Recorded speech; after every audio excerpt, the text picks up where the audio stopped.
કોઈ પણ વસ્તુ હોય છે એમાં બેલેન્સ છે ને બહુ ઇમ્પોર્ટન્ટ ભાગ ભજવતું હોય છે. Hello, this is me RJ Chandni અને મારી સાથે છે જલ્પાબેન પતીરા, કે જેમની સાથે આપણે આજે વાતો કરીશું. જલ્પાબેન, મને એ કહેશો કે કોઈ વર્કિંગ વુમન હોય છે એમની જે પ્રોફેશનલ લાઈફ છે એ અને એમની જે પર્સનલ લાઈફ, સોશિયલ લાઈફ છે એ કેવી રીતે બેલેન્સ કરતી હોય છે? ચાંદની, જવાબદારી અને ફરજ છે ને એ લાઈફના બે મૂળ હેતુ છે. આજે દીકરી કામ કરીને આવે ને એ થાકશે ને તો એની મા એમને કહેશે કે ચાલ કાંઈ વાંધો નહીં, સૂઈ જા તો ચાલશે, પણ વહુ તરીકે કદાચ એને થાકવાનો અધિકાર નથી. હા, એક વાત અહીંયા મારું કહેવી પડે કે સ્ત્રી પોતાના ઘરની જવાબદારી છે ને બહુ બખૂબી નિભાવતી હોય છે, અથવા તો નિભાવવી પડે છે. ક્યારેક કોર્પોરેટ વર્લ્ડમાં ઓવરટાઈમ કરતા પુરુષને થાક લાગે છે, પણ એ જ કામ જ્યારે સ્ત્રી કરતી હોય તો એવું કહેવાશે એ કામ કરીને શું તૂટી પડે છે, અથવા તો એના ઉપર જ ઓફિસ ચાલે છે, એના વગર કંઈ કામ થતું નથી. કદાચ એવું પણ કહેવાતું હશે કે ઓફિસમાં તમારા વગર પાંદડું નથી ચાલતું. આવા ટોન્ટ્સ જ્યારે ઘરમાંથી કે ફેમિલીમાંથી કે ક્યાંય બહારથી આવતા હોય ને ત્યારે એ સ્ત્રી એક જગ્યાએ ડિપ્રેસ થઈ જાય છે, ફ્રસ્ટ્રેટ થઈ જાય છે. ઘણીવાર એક જ ઘરમાં સ્ત્રી અને પુરુષનો પગાર સરખો હોય ને તો સ્ત્રીને બરાબરનો હક નથી મળતો, અથવા તો બરાબરનું માન પણ નથી મળતું. સ્ત્રી વધારે કમાતી હોય તો ઘડી ઘડી તું ઘરની બોસ છે, આવા ઘણા બધા ટોન્ટ્સ એને સાંભળવા મળતા હોય છે. અંદરથી એ સ્ત્રી કેટલી ભાંગી પડતી હોય ને એ કદાચ એને જ ખબર હોય. બહુ સાચી વાત કીધી છે જલ્પાબેને કે જ્યારે પણ આપણે ઘરમાં તમે ગમે તેટલું પોર્શન આપતા હો એ ઇમ્પોર્ટન્ટ નથી, પણ ઘરમાં જેટલા સભ્યો હોય છે એ બધા સભ્યોને એક સરખું માન આપવું જરૂરી છે. શું કેવું રાજકોટ તમારું, કે સપોર્ટ કેવો હોવો જોઈએ અને કેટલો હોવો જોઈએ? હેલો જલ્પાબેન. હાય જલ્પાબેન, એક હાઉસવાઈફ હોય કે કોઈ વર્કિંગ વુમન હોય, એમના સપોર્ટ કેવો હોવો જોઈએ અને કેટલો એમને મળવો જોઈએ? ચાંદની, હાઉસવાઈફ હોય કે વર્કિંગ વુમન હોય, રાઈટ, પણ બંનેની વ્યસ્તતા સરખી જ હોય છે. બંને કોઈક ને કોઈક વસ્તુ માટે કોઈ ઉપર ડિપેન્ડન્ટ જ હોય છે. હાઉસવાઈફ હોય એ ફાઇનાન્શિયલી કોઈ ઉપર ડિપેન્ડ હોય, અથવા તો પ્રોફેશનલી કોઈ એક્ટિવ વુમન હોય ને એ પોતાના સંતાનો માટે, પોતાના એજેડ પેરેન્ટ્સ માટે, અથવા તો હાઉસ હોલ્ડ કોઝિસ માટે કોઈ ઉપર ડિપેન્ડન્ટ હોય છે. તો બેની વ્યસ્તતા ઓલમોસ્ટ સરખી જ હોય છે. તો આના માટે એને પરિવારનો સપોર્ટ હોવો ને એ બહુ જરૂરી છે. વીકેન્ડ્સમાં તમે જોશો ને તો ઘરના દરેક લોકોની ડિમાન્ડ્સ પૂરી કરવામાં ગૃહિણીનો ટાઈમ વયો જાય છે, અને પ્રોફેશનલ વુમન છે ને એનો ટાઈમ બાકીના દિવસોની તૈયારી કરવામાં વયો જાય છે. તો આના માટે આપણે એક આપણા શબ્દકોશમાં એક નવો વર્ડ ઉમેરવાની જરૂર છે. ગૃહિણી પણ નહીં અને વર્કિંગ વુમન પણ નહીં, 24/7 એક્ટિવ વુમન. યસ. અને તમને ખબર છે ચાંદની કે આપણી પાસે આજે દરેક ઘરમાં હાઉસ હેલ્પ હોય છે, પણ ક્યારેક એ હાઉસ હેલ્પ પણ પોતાની રજા રાખતા હોય છે. એ રજામાં સ્ત્રીનું કામ બેવડાય છે. તમે જોયું છે ક્યારે કે હાઉસ હેલ્પ રજા ઉપર હોય ને કોઈ પુરુષ પોતા મારતો હોય કે વાસણ ઉટકતો હોય? નહીં જોવો. એ કામ સ્ત્રીનું જ છે અને સ્ત્રીનું જ રહેશે. કદાચ આ એરામાં ફરક આવે ને તો અહીંયા ફરક આવશે. એટલે શરૂઆત આપણે આપણા ઘરથી જ કરવી પડશે તો જ આ ચેન્જીસ આવશે. ચેન્જ છે ને તમારે તમારા ઘરેથી જ લઈ આવવો પડે, તમારા ખુદથી લઈ આવવો પડે, તો સમાજમાં ચેન્જ લઈ આવે. રાજકોટ, બહુ સાચી વાત કીધી છે જલ્પાબેને કે આપણે જો કાંઈ પણ ચેન્જીસ જોતો હોય તો આપણે પહેલા આપણી જાત પરથી સ્ટાર્ટ કરવો પડશે. સાચું ને મેડમ? કોઈ સ્ત્રી છે એ આટલું ઉચ્ચ શિક્ષણ પ્રાપ્ત કરે છે, એની લાઈફ માટે સક્સેસ ચાહે છે, તો એ ફક્ત ને ફક્ત એના શોખ માટે ચાહે છે કે બીજું કોઈ રીઝન હોઈ શકે છે?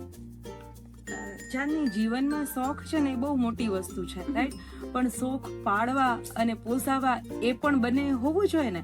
અહીંયા શોખ નથી, અહીંયા જરૂરિયાત છે, અહીંયા આત્મનિર્ભરતા છે, અહીંયા સ્વાવલંબનની વાત છે. જો સ્ત્રી સ્વાવલંબન હોય તો સમાજ કેટલો વિકસિત થાય એ કેવું જ રહ્યું ને. હવે વાત જ્યારે તમે સ્વાવલંબનની ને સ્ત્રીના કામની વાત થાય છે ને ત્યારે એમ કહી શકાય કે આજના સમાજમાં ઘણી જગ્યાએ એવું કહેવામાં આવે છે કે સ્ત્રીના કામની કે સ્ત્રીના રોજગારની અમને કોઈ જરૂરિયાત નથી, એમનો શોખ હોય તો એ પૂરો કરી શકે છે.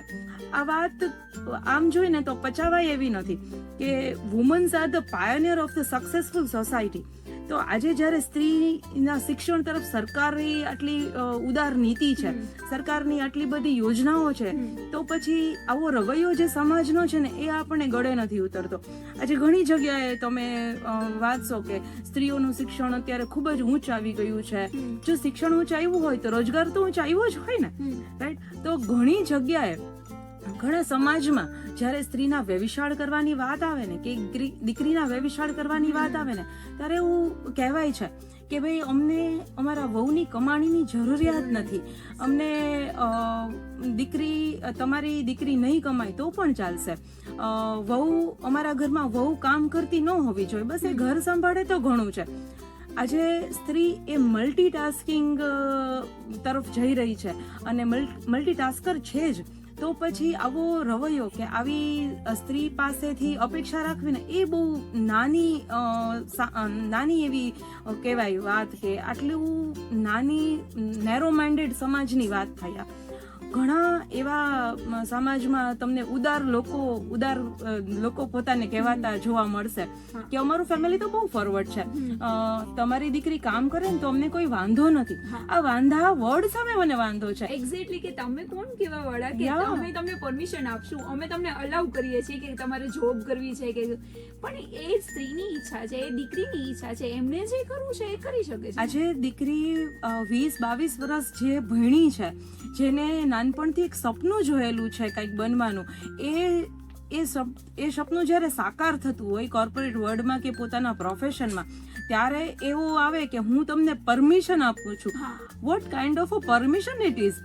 તમે જોશો કે કોઈ પણ ભણેલ ગણેલ વ્યક્તિ, આજે દરેક પુરુષ ભણેલો જ હોય છે, રાઈટ? તો દરેક ભણેલ ગણેલ વ્યક્તિને કોઈ એમ કહે છે કે ભાઈ અમને અભણ દીકરી નહીં ચાલે, કે અમને ઓછું ભણેલી દીકરી નહીં ચાલે, પણ કમાતી સ્ત્રી જ હોય છે, પણ કમાતી સ્ત્રીની બુદ્ધિ નથી જોતી. આ કેટલું વિચિત્ર છે. રાજકોટ જલ્પાબેને બહુ સાચી વાત કીધી છે કે જ્યારે પણ કોઈ દીકરી કે કોઈ સ્ત્રી કોઈ પણ એનું કામ કરવા માંગે છે, કોઈ એની ઈચ્છા પ્રમાણે કંઈક કરવા માંગે છે, તો એમાં આપણે પરમિશન દેવા વાળા કોઈ નથી. વિચારજો એકવાર જલ્પાબેન, કોઈ પણ એક સ્ત્રી હોય, ચાહે પછી એ વર્કિંગ વુમન હોય યા તો હોમ મેકર હોય, તો એમના બાળકનો જે ઉછેર હોય એમાં કોઈ ચેન્જીસ આવી શકે ખરા? 100% ચાંદી. હા, માં એ છે ને દરેક રૂપમાં માં જ હોય છે, રાઈટ? હવે ગૃહિણી હોય કે વર્કિંગ વુમન, એ માં માટે એનું સંતાન છે ને સર્વોપરી જ રહે છે. તમે ક્યારેય કોઈ નાના બાળકને પૂછ્યું છે તમે મોટા થઈને શું બનશો? તો શું જવાબ મળે? હું ડોક્ટર બનીશ, એન્જિનિયર બનીશ, હું વકીલ બનીશ, યા તો કોઈ એવું કહેશે કે હું બહુ સારો બિઝનેસમેન બનીશ. હવે કોઈ દીકરીએ કે એવું તમને કીધું છે કે હું મોટી થઈને માં બનીશ?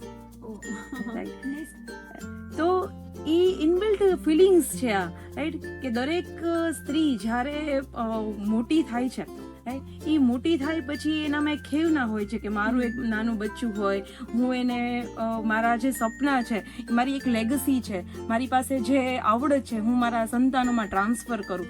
એની સાથે સાથે નાનપણથી જોવાયેલું બીજું એક બાળ સ્વપ્ન એની સાથે મોટું થતું હોય છે, એની કારકિર્દીનું સપનું. એ કારકિર્દી પણ એનું એક માનસ બચ્ચું જ છે.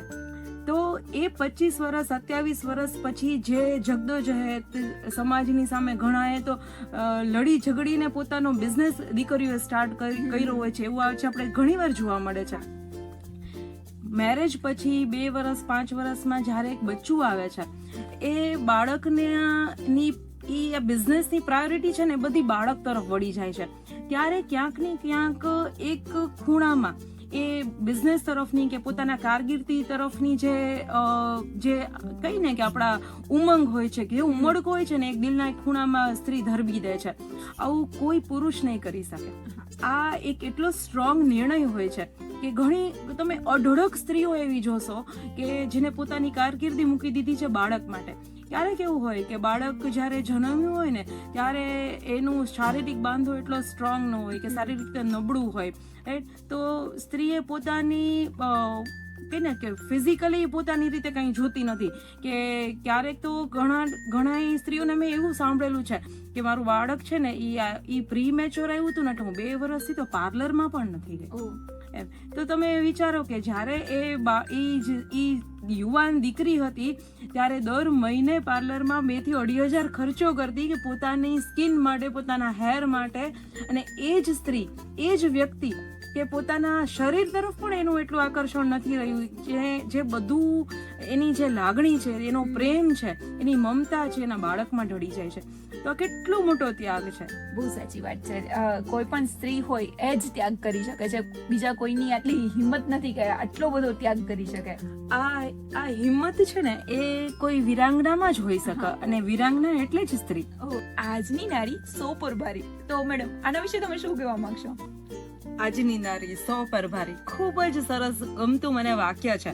જો આજે કોઈ એવું કહે ને કે નારી અબળા છે, તો હું એવું માનીશ કે નારીનું અપમાન કર્યું. આજની નારી અબળા નથી, આજની નારી કમજોર નથી.